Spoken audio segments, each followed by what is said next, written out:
G'day guys, welcome to another video on My Blue Heaven. It is a Wednesday afternoon when I'm putting this together, and I did say that I would take a short break, a hiatus from, I suppose, talking about Carlton in our game against the Brisbane Lions coming up next Saturday night at the Gabba Elimination Final.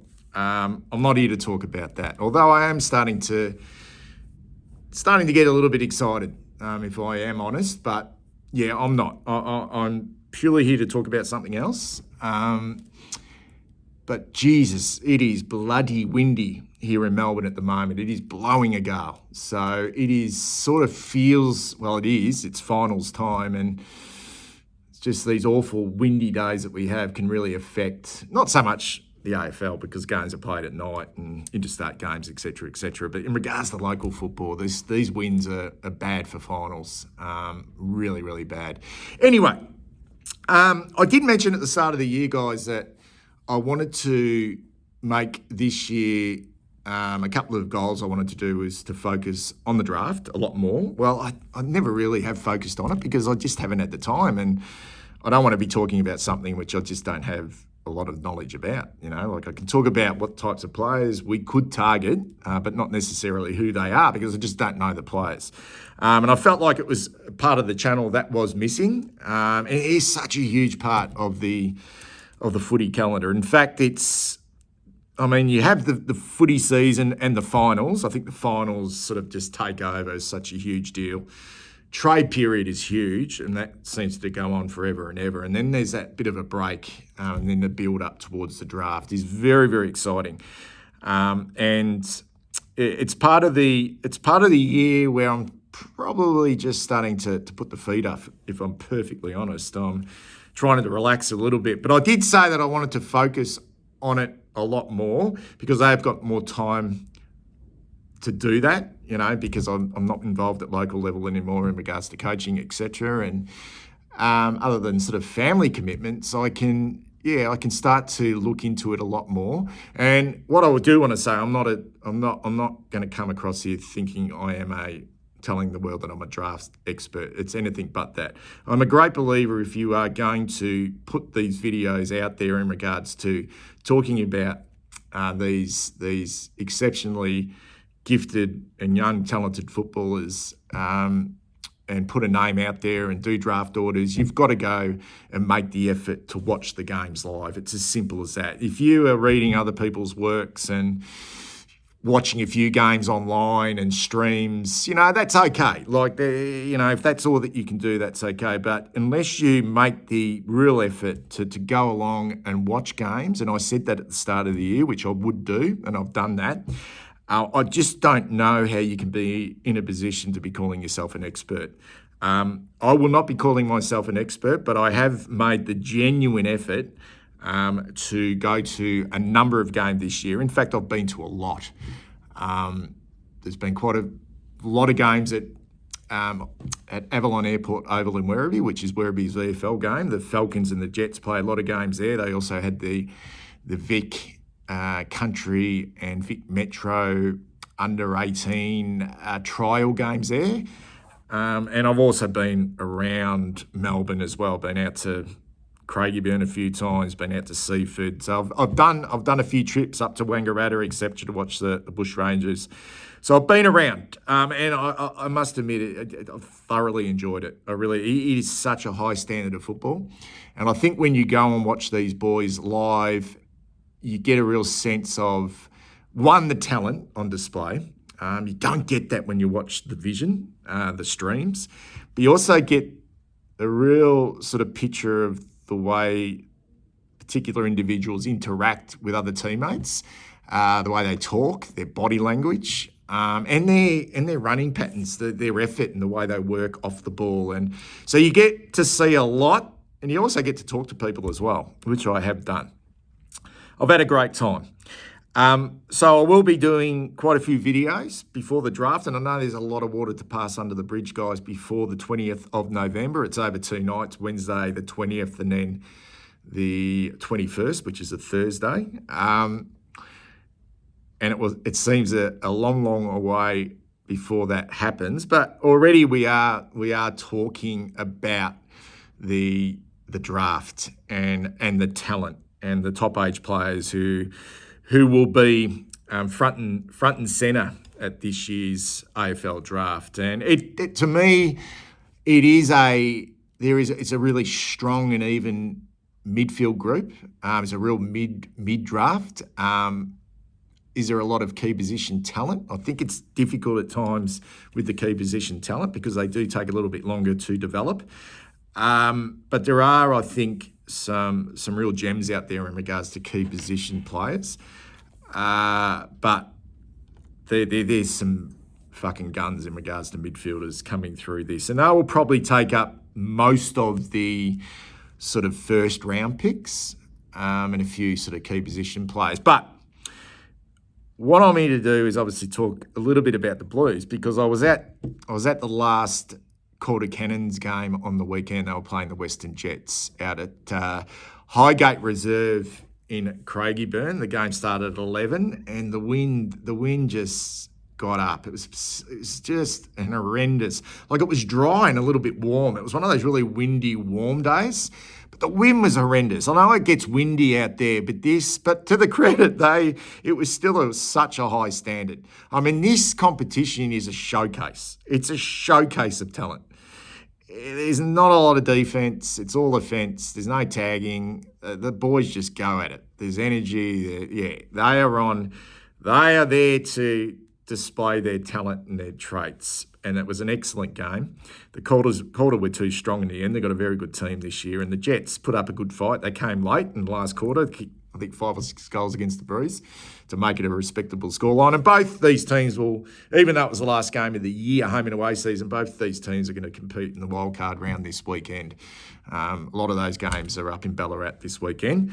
But I was at this game, got there before 11 o'clock, and I noticed the 3 head honchos, or our 3 head honchos, the Carlton recruiting team. Now, my understanding is during COVID, we had a team of 6 recruiters that were on the payroll, I think. And they've changed since then, but then there was the soft cap cuts and there was some changes made at Carlton. And my understanding now that we only have 3 full-time people employed in the recruiting area. That is Nick Austin, who's our head of list management, and we all know Nick.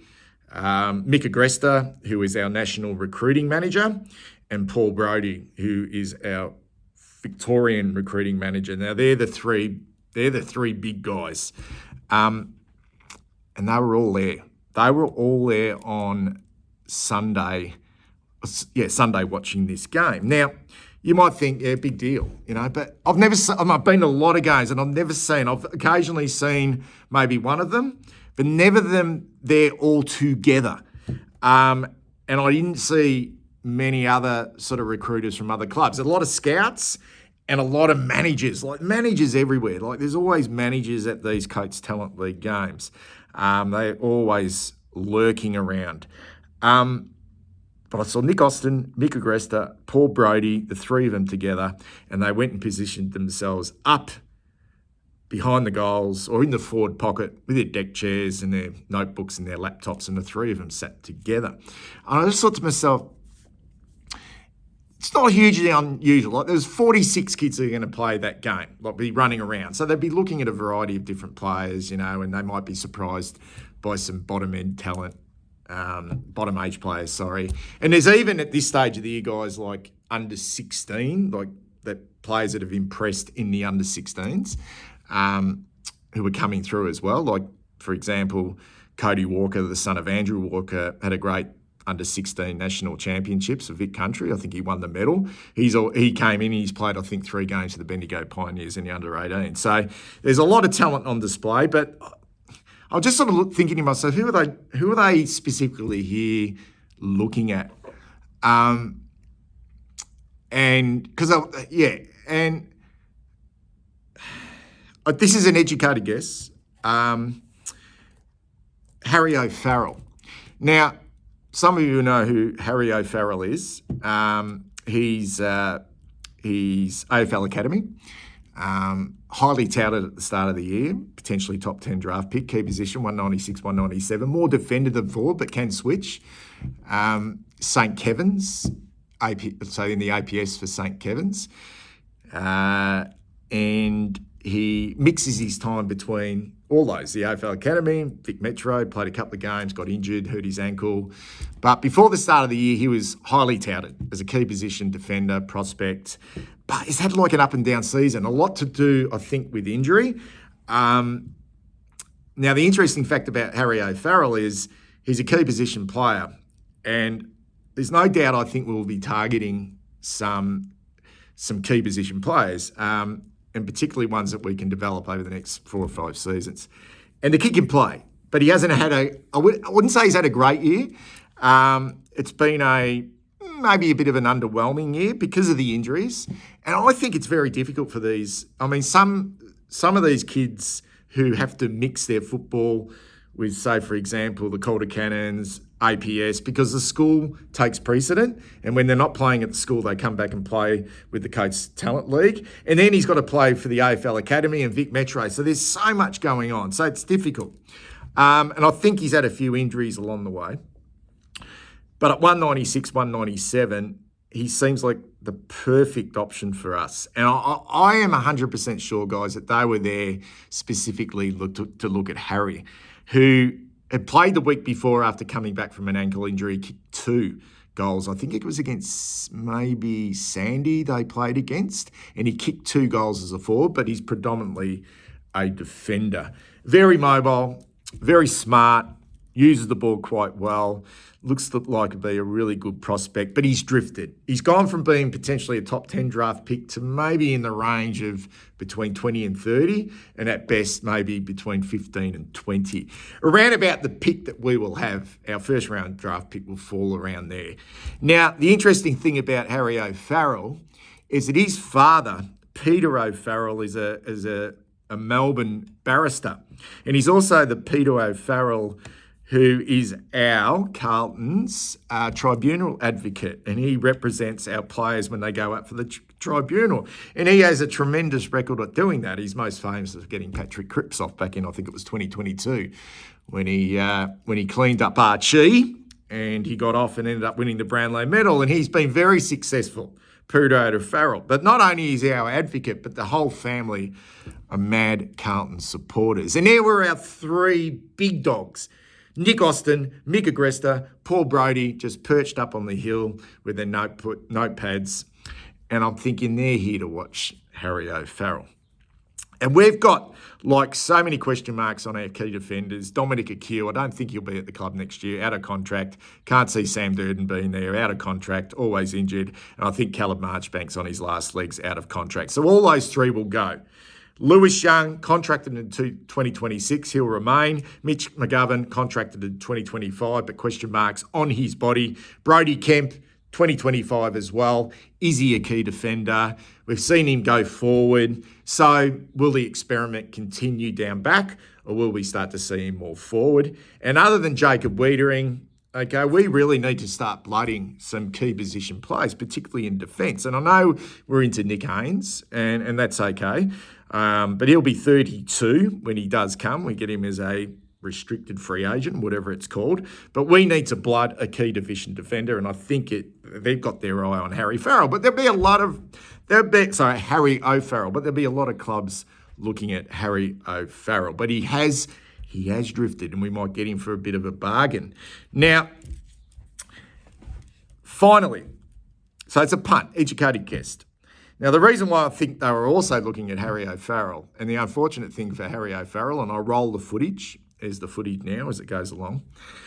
Within the first 2 minutes of the game, the poor kid went up to, well, he sort of didn't go up to spoil. He went to impact the contest and almost felt like he lost his feet and knocked himself out and went off and never took any further part in the game. Well, I'm not laughing at that because that is so unfortunate. And I have heard, I have heard that he may have had some concussions in the past, which is a concern. And he went off. He was groggy, the poor kid. It looked like he was knocked out. So he did not. So they've come to watch Harry O'Farrell, the big dog, and the poor kid's been knocked out in the first 2 minutes of the game. Really, really serious.